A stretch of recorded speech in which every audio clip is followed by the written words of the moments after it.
Dans le cycle complet de conférences organisé en 2020 par le Journal of Regulation and Compliance sur le thème des outils de la compliance, la conférence qui est organisée le 5 mars 2020 a non pas pour thème tel ou tel outil, mais bien plutôt la question générale de l'effectivité et de l'efficacité de ces outils, et plus encore, comment les mesure-t-on, cette effectivité et cette efficacité?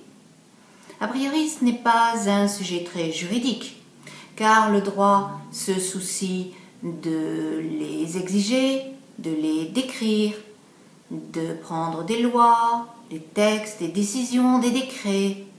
Mais ensuite, comment ça se passe? Est-ce que cela se fait en vrai? C'est-à-dire, est-ce que c'est effectif? Qu'est-ce que ça donne? C'est-à-dire, est-ce que c'est efficace? Alors là, ce n'est plus une affaire de droit. C'est une affaire de management, c'est une affaire de politique publique, mais ce n'est pas une affaire de droit. Jusqu'à ce que les textes finissent par se dire qu'il faut que les outils de la compliance soient effectifs. La cartographie des risques, les programmes de compliance, l'acculturation, c'est-à-dire la formation, produisent des effets en vrai, comme diraient les enfants, que cela soit effectif. Et les textes qui vont être pris vont mettre à la charge des sujets de droit, c'est-à-dire des entreprises, l'obligation d'effectivité des différents outils de la compliance. Les entreprises vont devoir, car c'est elles qui supportent cette charge, vont devoir donner à voir l'effectivité des outils de la compliance. Ceux qui vont les regarder, ce sont les investisseurs, les consommateurs, les salariés, les actionnaires, les parties prenantes et puis les autorités de contrôle, de régulation, de supervision, le juge. Et ensuite, non seulement il faut que ce soit en vrai, que ce soit effectif, voilà bien une des premières fois que le droit va intégrer dans ses propres normes ce souci de réalisation effective, mais il faut encore que cela atteigne le but, que ce soit efficace. Pourquoi est-ce que tous ces outils soient faits? Puisque comme ils sont désignés comme des outils, ils n'ont donc pas leur propre fin en eux-mêmes, ils n'ont de sens dans leur existence et dans leur poids que par rapport à un but. Un outil, par définition, n'existe pas en lui-même, mais par rapport à un but. Alors, les outils de la compliance, s'il faut qu'ils soient effectifs, s'il faut qu'ils soient efficaces, mais alors, pourquoi? Il faudrait donc que la compliance ait un sens, poursuive une finalité, laquelle? Des esprits chagrins, des esprits critiques diront « mais ne cherchez aucun sens à la compliance, contentez-vous d'obéir, c'est déjà beaucoup.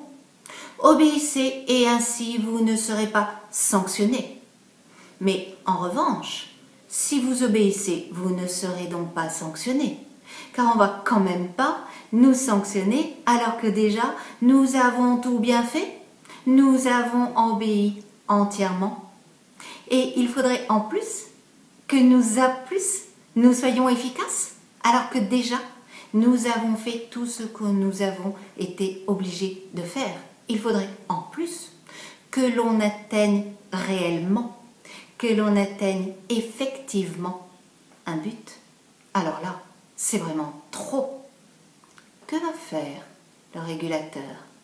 Non seulement veiller à ce que l'assujetti, donc l'entreprise, obéisse, mais encore que l'entreprise qui a les pieds et poings liés atteigne un but qu'elle n'a même pas elle-même choisi. C'est pour cela que le Journal of Regulation and Compliance a réuni le 5 mars 2020 3 grands experts. Tout d'abord Laurent Benzoni, professeur d'économie, qui, d'une façon très générale, et cela est essentiel, au-delà des secteurs, va se demander s'il ne faut pas dépasser ce qu'il aura tendance à appeler la compliance juridique, c'est-à-dire l'obéissance. J'obéis, se dit l'entreprise, mais pas plus, de sorte que je peux faire des arbitrages. Et puis ce qu'il appelle la compliance stratégique, c'est-à-dire une entreprise qui vise un but qu'elle peut elle-même déterminer. Et à ce moment-là, qu'elle puisse revendiquer l'efficacité par rapport, par exemple, à un but social, sociétal, éthique. Qui a le pouvoir de déterminer ce but? L'éthique? Peut-être l'apanage de l'entreprise dans une corrélation avec la société? Est-ce que l'entreprise a l'opportunité de faire ça? Le privilège? Le pouvoir? De cela, Laurent Benzoni va nous parler. Et puis, car on ne peut jamais en rester aux généralités, même si celles-ci sont indispensables, concrètement, Bertrand Breillet, à partir de son entreprise, va nous dire comment, en vrai, cela se passe. Comment est-ce qu'un grand groupe met en place les mesures pour arriver à concrétiser des outils de la compliance effectifs? Comment est-ce qu'on mesure leur efficacité? Comment est-ce qu'il en apporte la preuve aux autorités de supervision? Comment est-ce que d'une façon collaborative, il peut arriver à montrer comment la cartographie des risques, comment les formations peuvent arriver à développer leur plein effet, c'est-à-dire à atteindre leur but, de sorte que tout le monde en soit content. L'entreprise, le superviseur, le régulateur, le juge, le marché. Ainsi, l'on voit que de ce qui parfois est présenté comme un univers de pleine contrainte, c'est en réalité, dans une conception très libérale, l'intérêt général qui est ainsi atteint. Et puis, celui qui a la main sur l'ensemble, c'est-à-dire le régulateur, donc pour nous Maxime Galland de l'autorité des marchés financiers, va expliciter la place du régulateur dans un tel système qui a tant de prétentions. Il faudrait donc que le droit quitte les belles pages du journal officiel et que tout à coup, ce ne soit plus seulement des prétentions, mais encore des réalités. Et il faudrait en plus que le régulateur soit là pour vérifier l'effectivité de toutes ces normes plus belles les unes que les autres.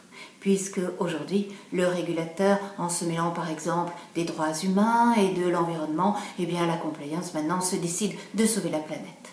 Donc l'autorité de régulation va expliquer, en tout cas Maxime Galland, va expliquer que tout ça est tout de même bien difficile, que les normes de compliance ne sont pas forcément très claires et que le régulateur est quand même aussi dans l'attente de comprendre ce qui se passe.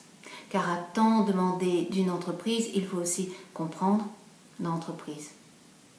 Donc, de tout cela, nous allons pouvoir à la fois prendre conscience, comme l'ont fait le législateur, comme l'ont fait le régulateur, comme l'ont fait les juges, que tout ça n'a de sens que si ces normes de compliance sont effectives et efficaces, mais que dans la mesure que l'on doit en avoir, il faut aussi voir ça au cas par cas, rester modeste, comprendre que les organisations comme les êtres humains font ce qu'ils peuvent et que face aux buts, surtout quand ce sont des buts monumentaux, l'on fait ce que l'on peut.